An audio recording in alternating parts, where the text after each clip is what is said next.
Unit 11, Queuing Theory, Single Server and Multi-Server. Hello learners, let us get started with Unit 11 from the course Statistical Quantitative Techniques. The name of this unit is Measure of Central Tendency, Mean, Mode and Median. Let us begin this session. The name of this unit is Single Server and Multi-Server. The queuing theory is mainly seen as a branch of applied probability theory. Its applications are in different fields, example communication networks, computer systems, mission plans and so forth. The subject of queuing theory can be described as follows. Consider a service center and a population of customers which are sometimes enter the service center in order to obtain service. It is often the case that the service center can only serve a limited number of customers. If a new customer arrives, the service is exhausted. He enters in the waiting line and waits until the service facility becomes available. So, we can identify three main elements of service center: population of customers, the service facility and the waiting line. Also within the scope of queuing theory is the case where several service centers are arranged in a network and a single consumer can or single customer can walk through this network at a specified path visiting several service centers.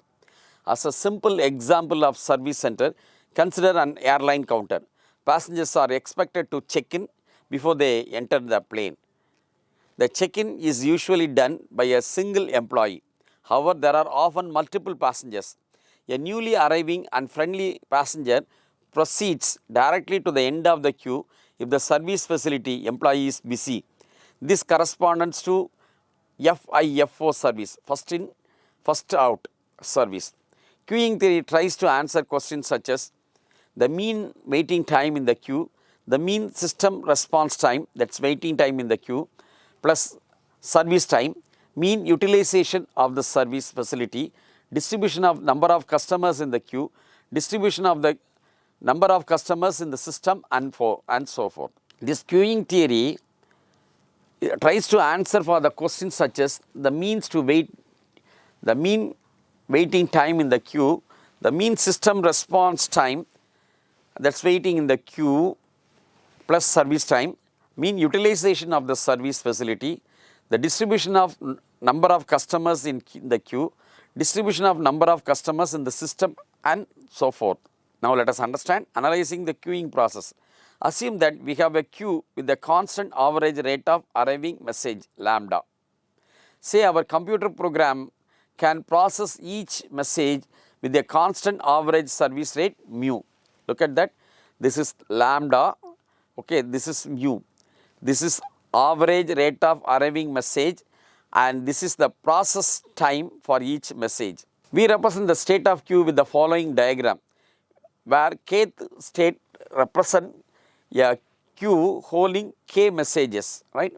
Since the messages are arrived at the rate of lambda message per unit time, then given the queue is in the state k, the queue will have changed from k to k plus 1 at the same rate, since then single new arrival will add 1 to k message waiting in the queue.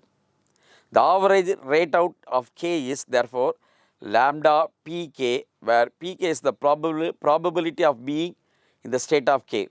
If the queue has k message waiting, when a program finishes handling a message, it grabs another of the queue and the queue moves to the previous one, k minus 1.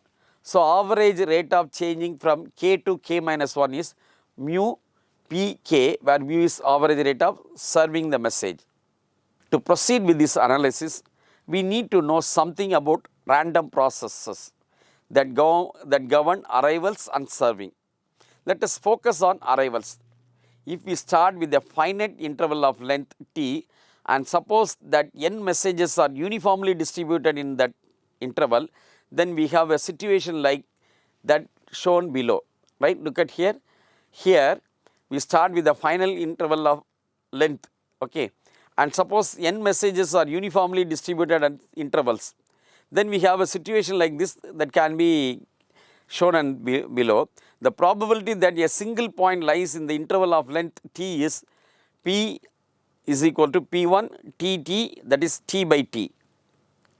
Another, and the probability that k of n points lies in the interval of length t is just Pk Tt Bnk Pe power k 1 minus Pe power n minus k, where B and k is the binomial coefficient. Okay, example B and k is equal to n factorial by k factorial into n minus k factorial. Now, let the length of the interval go from 2 to infinity, increases number of n points so that lambda is equal to n by t, the density of points stays fixed. It is fairly easy to show that for constant lambda, this binomial distribution tends as t goes to infinity to the Poisson distribution, that is p k lambda t is equal to lambda t power k e power minus lambda t by k factorial. This is the probability that k points are found in the interval of length t and lambda is density of points on the line. Here it brings me to an end of this session. Thanks for watching.